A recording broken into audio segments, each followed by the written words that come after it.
আসসালামু আলাইকুম। দুপুর 2:55 আজ রবিবার। বাংলাদেশ বেতার কক্সবাজার স্থানীয় খবরে স্বাগত জানাচ্ছি নাইজিন হুদা প্রমি। নবনিযুক্ত প্রধান বিচারপতি সৈয়দ রেফাত আহমেদ এবং অন্তর্বর্তী সরকারের উপদেষ্টা সুপ্রদীপ চাকমা ও ডাক্তার বিধান রঞ্জন রায় পোদ্দার শপথ গ্রহণ করেছেন। আজ দুপুরে তাদের শপথ বাক্য পাঠ করান রাষ্ট্রপতি মোহাম্মদ শাহাবুদ্দিন।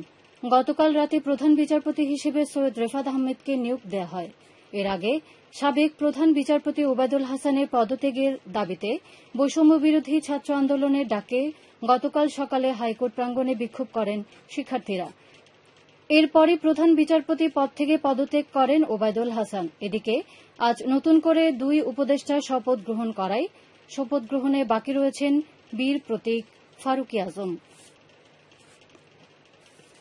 সারা দেশের ন্যায় কক্সবাজারের শিক্ষার্থীরা যান চলাচল নিয়ন্ত্রণ সহ করছে ময়লা আবর্জনা অপসারণ। আইনশৃঙ্খলা পরিস্থিতির নিয়ন্ত্রণে আসায় আবারও স্বাভাবিক হয়ে উঠছে পর্যটন শহর কক্সবাজার।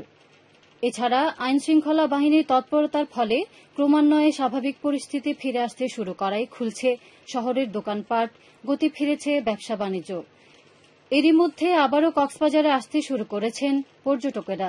ইতোমধ্যে শহরের লাবণী, সুগন্ধা ও কলাতলী বিচ পয়েন্টে দেখা গেছে পর্যটকদের উপস্থিতি। গতকাল কালুর দোকান, বাস টার্মিনাল, রিং রোড সহ শহরের সড়কগুলোতে শিক্ষার্থীদের যান চলাচল নিয়ন্ত্রণ এবং ময়লা আবর্জনা অপসারণ করতে দেখা গেছে। আইনশৃঙ্খলা পরিস্থিতি স্বাভাবিক করার লক্ষ্যে হাটবাজারে সচেতনতামূলক প্রচারণাও চালিয়েছেন শিক্ষার্থীরা। বাজার মূল্য স্থিতিশীল রাখতে শহরের প্রতিটি বাজারে মূল্য তালিকা টাঙানো হয়েছে। এদিকে টেকনাফ সড়কের শৃঙ্খলা রক্ষার দায়িত্বরত ছাত্রদের মাঝে সহায়ক উপকরণ বিতরণ করেছে একটি স্বেচ্ছাসেবী ছাত্র সংগঠন। গতকাল টেকনাফ পৌরসভার ঝর্ণা চত্বরে সংগঠনের নেতৃবৃন্দ এসব উপকরণ বিতরণ করেন। টেকনাফ 2 বিজিবি ব্যাটালিয়নের এক অভিযানে 2 জন আসামিসহ 28 কোটি 75 লক্ষ টাকা মূল্যমানের প্রায় 29 কেজি স্বর্ণালংকার ও নগদ 26,000 টাকা উদ্ধার করা হয়েছে। টেকনাফ 2 বিজিবি ব্যাটালিয়নের অধিনায়ক লেফটেন্যান্ট কর্নেল মোহাম্মদ মহিউদ্দিন আহমেদ স্বাক্ষরিত এক সংবাদ বিজ্ঞপ্তিতে জানানো হয়, গতকাল টেকনাফ ব্যাটালিয়নের অধীনস্থ নীলার বিওপি দায়িত্বপূর্ণ উত্তর ফুলের ডেল নামক গ্রামে মায়ানমার হতে বাংলাদেশে পাচারের উদ্দেশ্যে চোরাকারবারিরা স্বর্ণের একটি বড় চালান একটি বাড়িতে লুকিয়ে রাখার গোপন সংবাদের ভিত্তিতে এই অভিযান পরিচালনা করা হয়। এ সময় বিজিবির উপস্থিতি টের পেয়ে সন্দেহভাজন 2 ব্যক্তি পালিয়ে যাওয়ার চেষ্টা করলে বিজিবি টহল দল 2টি ব্যাগসহ তাদের আটক করে। এ সময় ব্যাগ থেকে বিভিন্ন প্রকার স্বর্ণালংকার এবং নগদ টাকা উদ্ধার করা হয়। আটককৃতরা হল উখিয়া রোহিঙ্গা ক্যাম্পের বাসিন্দা মৃত লিয়াকত আলীর পুত্র ইয়াহিয়া খান এবং মায়ানমারের মংডুর বাসিন্দা মৃত মীর আহমেদের পুত্র আনোয়ার সাদেক। উদ্ধারকৃত স্বর্ণালংকার এবং টাকা কক্সবাজার জেলা প্রশাসকের কার্যালয়ে ট্রেজারি শাখায় জমা রাখা হয়েছে। আটককৃত 2 আসামিকে নিয়মিত মামলার মাধ্যমে টেকনাফ মডেল থানায় সোপর্দ করার কার্যক্রম প্রক্রিয়াধীন রয়েছে।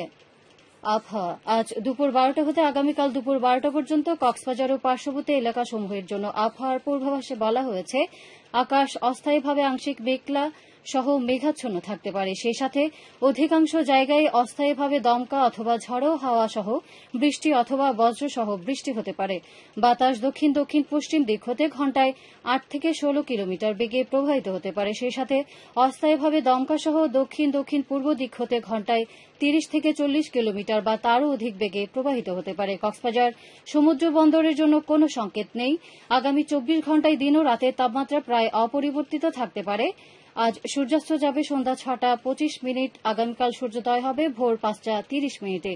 আজকের সর্বনিম্ন তাপমাত্রা ছিল 25.3 ডিগ্রি সেলসিয়াস এবং সর্বোচ্চ তাপমাত্রা ছিল 27.6 ডিগ্রি সেলসিয়াস।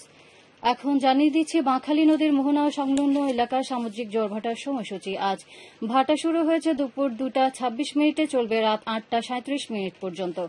জোয়ার শুরু হবে রাত 8:37, চলবে রাত 2:49 পর্যন্ত। পুনরায় ভাটা শুরু হবে রাত 2:49, চলবে আগামীকাল সকাল 8:59 পর্যন্ত।